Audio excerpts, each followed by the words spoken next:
వి gold trusted gold buyers మీరు తాకట్టు పెట్టిన బంగారాన్ని విడిపించి ఈ రోజు ఉన్న మార్కెట్ ధరకు కొనబడును. నమస్కారం, వెల్కమ్ టు ఐ డ్రీమ్. ధర్మ మార్గం విత్ విజిత కార్యక్రమానికి స్వాగతం.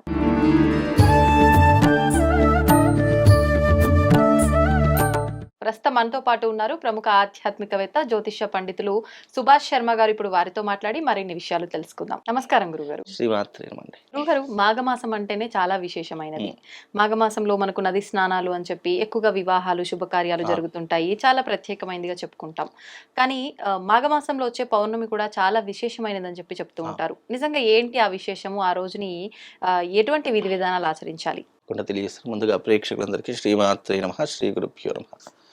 మాఘ పౌర్ణిమ అనేటటువంటిది చంద్రుడికి చాలా ప్రీతికరమైనటువంటి రోజుగా భావన చేస్తూ, ఆ రోజున విష్ణుమూర్తికి లక్ష్మీదేవికి కూడా చాలా ప్రత్యేకమైనటువంటి రోజు. మనకు పౌర్ణిమ అనగానే కొన్ని పౌర్ణిమలు చాలా మాఘ పౌర్ణిమ కానివ్వండి, కార్తీక పౌర్ణిమ కానివ్వండి, శ్రావణ పౌర్ణిమ కానివ్వండి, ఈ పౌర్ణిమలకు చాలా ప్రత్యేకత ఉంటుంది. ఎందుకు అంటే చంద్రుడు భూమికి అతి చేరువగా వచ్చేటటువంటి రోజుగా భావన చేస్తాము. అలాగే మాఘ పౌర్ణిమ రోజున చంద్రుడి నుంచి ఎన్నో రకాలైనటువంటి ఔషధీకరణమైనటువంటి గుణాలు ప్రకృతిలో ఇమిడీకృతం అవుతూ ఉంటాయట. అందుకే ఆ సమయంలో ఆ ప్రకృతిలో ఇమిడీకృతమైనటువంటి జలాలన్నీ కూడా, అంటే చెట్లు, చేమలు, వాగులు, వంకలు దాటి నదిలో కలుస్తూ ఉంటాయి. అందుకే మాఘమాసంలో స్నానం చేయడం ద్వారా ఆరోగ్యం బాగుంటుంది అని చెప్తూ ఉంటారు. అలాగే ఈ మాఘమాసంలో చలి ఎండ తీవ్రంగా ఎక్కువగా ఉంటుంది కాబట్టి చలి అదే పాలల్లో ఉంటుంది, ఎండ కూడా అదే రకంగా వీస్తూ ఉంటుంది. కాబట్టి ఈ ఉదయాన్నే స్నానం చేయడం ద్వారా కూడా శరీరం దృఢంగా ఉంటుంది అని కూడా కొన్ని గ్రంథాల్లో చెప్పడం జరిగింది. ఇది ఆయుర్వేదిక పరంగా చెప్పుకోవాలంటే.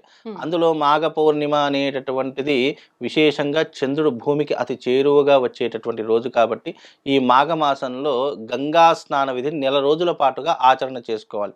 నెల రోజుల పాటుగా ఆచరణ చేసుకోలేనటువంటి వారు ప్రత్యేకంగా ఏకాదశి రోజు కానీ, లేదంటే పౌర్ణమి రోజున కానీ, ద్వాదశి రోజున కానీ, లేదా పంచమి రోజున కానీ, ఇలాంటి కొన్ని ప్రత్యేకమైనటువంటి తిథులు ఉంటాయి. ఆ తిథులలో తప్పకుండా గంగా స్నానం ఆచరించడం ద్వారా విశేషమైనటువంటి పుణ్య ఫలితాలతో పాటు గత జన్మలో చేసిన పాపకృతులు, ఈ జన్మలో చేసిన పాపకృతులు రెండూ కూడా పూర్తిగా తొలగిపోతాయని ప్రజల యొక్క విశ్వాసంతో ముడిపడి ఉన్నటువంటి అంశమే ఈ మాఘ పౌర్ణిమ యొక్క అంశము. ఈ మాఘ పౌర్ణిమ రోజున విశేషంగా విష్ణుమూర్తిని, లక్ష్మీదేవిని ఆరాధన చేసుకోవాలి.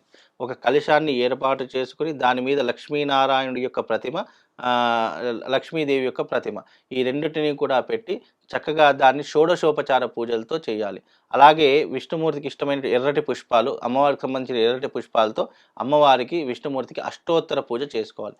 అలా చేసిన తర్వాత ఆ కలశం ఏదైతే ఉంటుందో ఆ విగ్రహాలతో సహా ఆ కలశాన్ని బ్రాహ్మడికి దానం చేయాలని శాస్త్రవచనం. అలా చేయడం ద్వారా సుఖములు, సంతోషములు, భోగభాగ్యములు ఇవన్నీ కూడా కలుగుతాయని శాస్త్రపతి. అందుకే మాఘ పౌర్ణిమ లక్ష్మీనారాయణులకు ప్రీతికరమైనటువంటి పౌర్ణిమ అని చెప్పడం జరిగింది. అందులోనూ దేవతలందరూ కూడా ఎప్పుడైతే ఈ కుంభమేళలో దేవతలందరూ వచ్చి స్నానం ఆచరిస్తారని ఎలాగైతే చెప్తారో, ఈ మాఘ పౌర్ణిమ రోజున కూడా దేవతలందరూ వచ్చి గోదావరిలో స్నానం ఆచరిస్తారు అని చెప్పేసి కూడా శాస్త్ర ప్రతీక. కాబట్టి ఆ రోజున ఆచరించే స్నానానికి చాలా ప్రత్యేకత ఉంది అని చాలామంది విశ్వసిస్తూ ఉంటారు, నమ్ముతుంటారు. అందుకే మాఘమాసం స్నానానికి చాలా ప్రత్యేకత. అలాగే అర్ఘ్యానికి కూడా చాలా ప్రత్యేకత. అర్ఘ్యం అంటే ఏంటి అంటే ఆ రోజున సూర్యోదయానికి పూర్వమే గంగా స్నానం ఆచరణ చేసుకొని రాగి కలశాన్ని తీసుకొని ఆ రాగి కలశంలో పసుపు, కుంకుమ, అక్షతలు, ఎర్రటి పుష్పాలు ఈ అన్నీ కూడా వేసి సూర్యుడికి అర్ఘ్యం వదలాలట. అలా అర్ఘ్యం వదిలి ఆ రాగి చెంబులో నీళ్లు అయిపోయిన తర్వాత అది ఒడ్డుకు వచ్చి ఆ రాగి చెంబుని బోర్లా వేసి దాని చుట్టూ 3 ప్రదక్షిణలు చేస్తే గనక మనకు ఎనలేనటువంటి సుఖ సంపత్తులు కలుగుతాయి. చేసిన పాపములన్నీ కూడా గోదావరిలో నీళ్లు ఎలాగైతే పారుతూ ఉంటాయో ఆ రకంగా మన పాపాలన్నీ కూడా పారదోలుతారని చెప్పేసి శాస్త్రవచనము. గురుగారు, ఇప్పుడు పౌర్ణమి అనగానే చంద్రుడికి సంబంధించిన రోజుగా మాట్లాడుతున్నాం. మరి ఇది అంటే అర్ఘ్యం అనగానే సూర్యుడికి సంబంధించి ఎందుకు ఈ విధానం ఎందుకు ఆచరించాలి ఆ రోజున? ఇక్కడ అర్ఘ్యము అనేటటువంటిది సూర్యుడికి సంబంధించి, ఇప్పుడు చంద్రుడు సూర్యుడు వేరు కాదు. చంద్రుడు ఏంటి అంటే గనక ఎప్పుడైతే మనకు ఆ అర్ఘ్యాన్ని సూర్యోదయము పూర్వమే ఇస్తామో ఆ అర్ఘ్యము సూర్య భగవానుడికి చెందుతుంది. హ్మ్. కాబట్టి రాత్రి సమయంలో చేసినటువంటి అర్ఘ్య ప్రదానం చంద్రుడికి చెందుతుంది. హ్మ్. సూర్యుడికి అర్ఘ్య ప్రదానం ఇవ్వాలి, చంద్రుడికి అర్ఘ్య ప్రదానం ఇవ్వకూడదని శాస్త్రం చెప్పలేదు. ఆ! ఇద్దరు కూడా ప్రత్యక్షంగా, పరోక్షంగా మన కంటికి కనిపించేటటువంటి దేవతలు సూర్యచంద్రులే. వాళ్ళు ఉన్నారు కాబట్టే భగవంతుడున్నాడు, సృష్టి ఉంది, సృష్టి ఇంకా నడుస్తుంది అని చెప్పడానికి సాక్షిభూతాలు ఏవైనా ఉన్నాయంటే అవి సూర్యచంద్రుడి యొక్క గమనం ప్రకారం నడుస్తాయి. కాబట్టి చంద్రుడికి కూడా అర్ఘ్యం ఇవ్వవచ్చు. సూర్యుడికే ఇవ్వాలి అనేటటువంటి ప్రత్యేకమైనటి లేదు. చంద్రుడికి కూడా అర్ఘ్యం ఇవ్వడం ద్వారా ఏమవుతుందంటే మనలో ఉన్నటువంటి గ్రహగతులన్నీ కూడా ఆహ్, గ ఇబ్బ ఏదైతే మన గ్రహాలు ఇబ్బందులు పెడుతున్నాయో ఆ గ్రహ యొక్క ఇబ్బందులు కూడా తొలగిపోతాయని శాస్త్రవచనం. అందులోనూ చంద్రుడు మనఃకారకుడు అని చెప్పి శాస్త్రం చెప్పింది. మనకు శ్రీ సూక్తం, లక్ష్మీ సూక్తంలో కూడా చెప్పడం జరుగుతుంది. చంద్రమా మనసోజ్జాత చక్షో సూర్యో అజాయతః అంటే చంద్రుడు మనస్సుకి కారకుడు కాబట్టి మనసు ప్రశాంతంగా ఉండాలన్నా, మానసిక స్థైర్యాన్ని పెంచుకోవాలనుకున్న చంద్రుడిని ఉపాసించడం ద్వారా చాలా సద్బుద్ధులతో పాటు మనసు ఎప్పుడూ కూడా ప్రశాంతంగా ఉండేటటువంటి అవకాశం చంద్రుడిని ఆరాధించడం ద్వారా కలుగుతుంది. హ్మ్. మళ్ళీ ఎస్పెషల్లీ ఆ రోజు ఏంటంటే ఎప్పుడు కూడా పౌర్ణమి రోజు కొన్ని కొన్ని ప్రదేశాల్లో విశేషమైనటువంటి విధానాలు పాటిస్తూ ఉంటారు. ఏంటి అంటే హ్మ్. సంతానం లేనటువంటి వారికి ఎస్పెషల్లీ పౌర్ణమి ఘడియల్లో రాత్రి 8-9 గంటల మధ్య కాలంలో సంతానం కోసం ఈ పసరు పోస్తూ ఉంటారు. ఆహా! ఈ ఆయుర్వేదిక నాటు మందులని చెప్పి వాడుతుంటాం కదా! ఆ ఆయుర్వేదిక పసరు పోస్తుంటారు. ఎస్పెషల్లీ ఆ పౌర్ణమి రోజున పోయడం ద్వారా ఏంటంటే గర్భం దాలుస్తుంది. గర్భపాతమైనటువంటి ఏదైనా ఇబ్బందులున్నా కూడా అవి తొలగిపోతాయని కూడా హ్మ్. కొంతమంది ఇప్పటికి కూడా కొన్ని కొన్ని ఆలయాల్లో పౌర్ణమి వచ్చింది అంటే రాత్రి చంద్రుడు నిండుగా ఉన్నటువంటి సమయంలో పసరు వేస్తూ ఉంటారు. పసరు మందు అని అంటారు దాన్ని. హ్మ్. అలాగే ఇంకొంతమంది ఏం చేస్తారంటే రాత్రి 8-9 గడియల్లో అంటే చంద్రుడు ఎప్పుడైతే నిండుగా ఉంటాడో ఆ సమయాల్లో చాలామంది శివారాధన చేస్తూ ఉంటారు. హ్మ్. పౌర్ణమి రోజున శివారాధన, శ్రీచక్రార్చన ఎవరైతే ఆచరిస్తారో నిజంగా వాళ్లకు భూత భవిష్యత్ వర్తమానాదులు ముందే తెలిసిపోతాయని కూడా శాస్త్రవచనంలో చెప్పడం జరిగింది. అంటే ఇవన్నీ ఎట్లా ఇవి క్రమం తప్పకుండా ఆచరిస్తూనే ఉండాలిగ.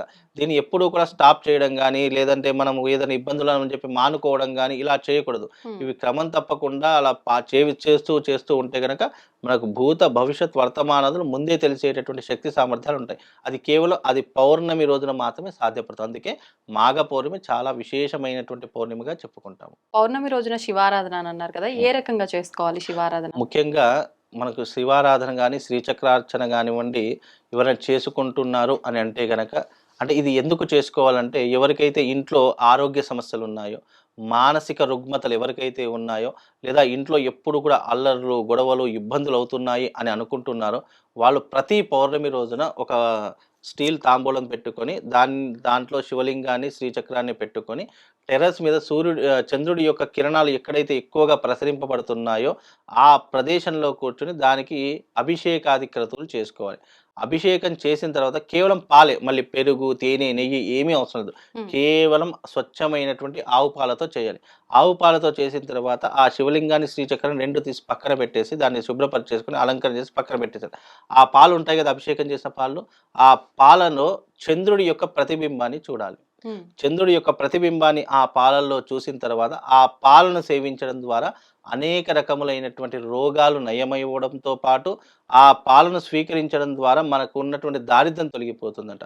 Negative energy తొలగిపోతుందంట. మనకెవరైనా ఏదైనా మందులు పెట్టినా, ఏదైనా హిప్నటైజ్ లాంటివి చేసినా, లేదంటే ఎవరైనా ఏదైనా ప్రయోగం చేసినా మన మీద పారకుండా ఉంటాయని చెప్పి శాస్త్ర ప్రతీక. కాబట్టి హ్మ్. ఇలాంటివి ఎన్నో రకాలైనటువంటి క్రతువులు పౌర్ణిమ రోజున చేసుకుంటారని శాస్త్ర ప్రతీక. కాబట్టి ఈ రకమైనటువంటి విధానాలు చేసుకున్నా కూడా శివుడి యొక్క సంపూర్ణమైనటువంటి అనుగ్రహంతో పాటు మనకున్నటువంటి రోగాలు కూడా దూరం అయిపోతాయండి. ఇప్పుడు మీరు చెప్పిన ఈ శివుడికి అభిషేకం చేసే విధానం ఏ సమయంలో చేయాలి? మనకు రాత్రి సమయంలో చంద్రుడి యొక్క కిరణాలు ఎప్పుడు నిండుగా ఉంటాయంటే 8:30 నుంచి మనకు 10 గంటల వరకు చంద్రుడు మన నడి నెత్తి మీద వస్తూ ఉంటాడు. అలా వచ్చినప్పుడు దాని యొక్క కిరణాల యొక్క ప్రసరణ ఏదైతే మనం అభిషేకం చేసినటువంటి శివుడి మీద పడుతుంది. ఎప్పుడైతే సూర్యుడి యొక్క తేజస్సు, చంద్రుడి యొక్క తేజస్సు ఎలా ఉంటుందంటే సూర్యుడు ఏంటి అంటే సమస్త జీవరాశులకు ప్రాణకారకుడవుతాడు. సూర్యుడు వచ్చాడు అంటే చిగురు పూస్తుంది. ఒక పువ్వు పూస్తుంది. సూర్యుడు వచ్చాడు అంటే ప్రాణశక్తి పెరుగుతుంది. హ్మ్. అలాగే చంద్రుడి నుంచి వచ్చేటటువంటి కాస్మిక్ ఎనర్జీ ఎలా ఉంటుంది అంటే మానసిక ప్రశాంతతతో పాటు దాని నుంచి వచ్చేటటువంటి కాస్మిక్ ఎనర్జీ మనిషిని ఎప్పుడూ కూడా ఆరోగ్యంగా ఉంచుతుంది అని కూడా శాస్త్రం. అది ఎప్పుడైతే భగవంతుని యొక్క తత్వం మీద పడి అది ఒక పదార్థం మీద పడుతుందో అది ఔషధీ గుణంతో మారిపోతుందట. ఓకే. అందుకే పాలల్లో శివుడిని అభిషేకం చేసి ఆ పాలను సేవించడం ద్వారా హ్మ్. అది ఏమవుతుంది అంటే గనక ఒక ఔషధంలా మారిపోతుంది.